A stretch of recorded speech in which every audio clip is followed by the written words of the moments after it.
May isang matandang nagngangalang Juan. Araw-araw, siya ay nakaupo sa isang lumang bangko sa gilid ng kalsada. Tahimik na pinagmamasdan ang mga taong nagmamadali sa kanilang mga buhay.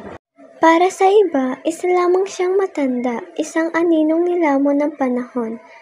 Ngunit sa likod ng kanyang mga mata, may nakatagong kwento ng lungkot, pag-ibig, at pagsisisi. Noong kabataan pa niya, si Juan ay isang matagumpay na negosyante. May asawa siyang labis niyang minahal at pareho nilang pinangarap ang isang masayang pamilya. Payapa at maganda ang kanilang buhay sapagkat may kayamanan at maayos na kinabukasan silang hinahabi. Ngunit si Juan sa kanyang labis na pagtutok sa negosyo ay nakaligtaan ang pinakamahalagang bagay, ang pagbibigay oras sa kanyang asawa. Palagi siyang abala sa mga malalaking transaksyon sa pagpapatayo ng gusali at sa pagpalago ng kanilang kumpanya. Bagamat palaging nasa tabi niya, ay madalas na nag-iisa. Hanggang sa dumating ang araw na bumago sa lahat. Isang mensahe ang natanggap ni Juan. Ang kanyang asawa ay nadamay sa isang malakim na aksidente. Sa kasamaang palad, hindi na ito nakaligtas. Sa iglap ngayon, gumuho ang mundo ni Juan. Nadurog ang kanyang puso at halos sumuko na siya sa buhay. Ngunit pinanghawakan niya ang pangako sa kanyang asawa na itutuloy ang kanilang sinimulan. Buong buhay ni Juan, ibinuhos niya lahat sa trabaho. Bumili siya ng lupa, nagpatayo ng gusali at inubos ang kanyang yaman sa paggawa. Ngunit sa kanyang pagtakbo mula sa kirot, hindi niya namalaya na unti-unti na ring nauubos ang kanyang oras.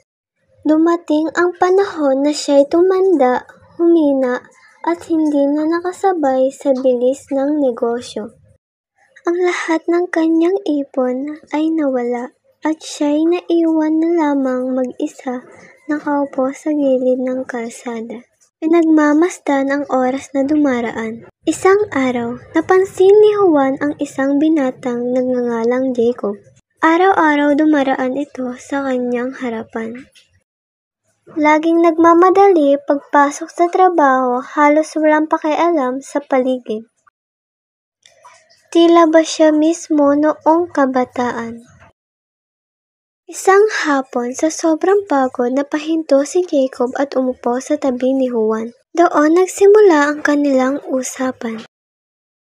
Ikinwento ni Juan ang kanyang nakaraan, ang pagkawala, ang walang hanggang pagsisisi, at ang kanyang pag-unawa na ang oras ay hindi dapat inaaksaya. Tahimik na nakikinig, at doon niya naisip na kung hindi siya magbabago, siya rin ay mauuwi sa parehong kapalaran. Mula noon, binago ni Jacob ang kanyang buhay.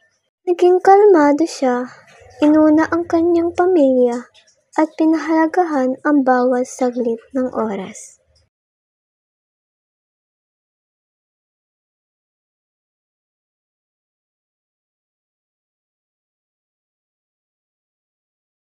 Lumipas ang ilang taon, bumalik si Jacob sa parehong lugar. Ngunit, wala na doon si Juan. Noon niya lamang nalaman na ilang linggo matapos ang kanilang pag-uusap, pumanaw na pala ang matanda. Bisita niya ang libingan nito at taos-pusong nagpasalamat sa aral na iniwan sa kanya. At nang dumating din ang kanyang katandaan, naupo si Jacob sa parehong bangko kung saan lagi nitong nakikita si Juan. Pinagmamasdan niya ang mundong laging nagmamadali. Ngunit sa puso niya may katahimikan. Ngunit hindi na siya naging katulad ni Juan. Sapagkat natutunan niya ang aral na bago pa mahuli ang lahat. At dito nagwakas ang kwento ng dalawang lalaki. na magkaiba ang kapalaran, ngunit pinag-isa ng paalala. Ang oras ay hindi na ibabalik. Huwag mo itong sayangin, sapagkat ang oras ay buhay.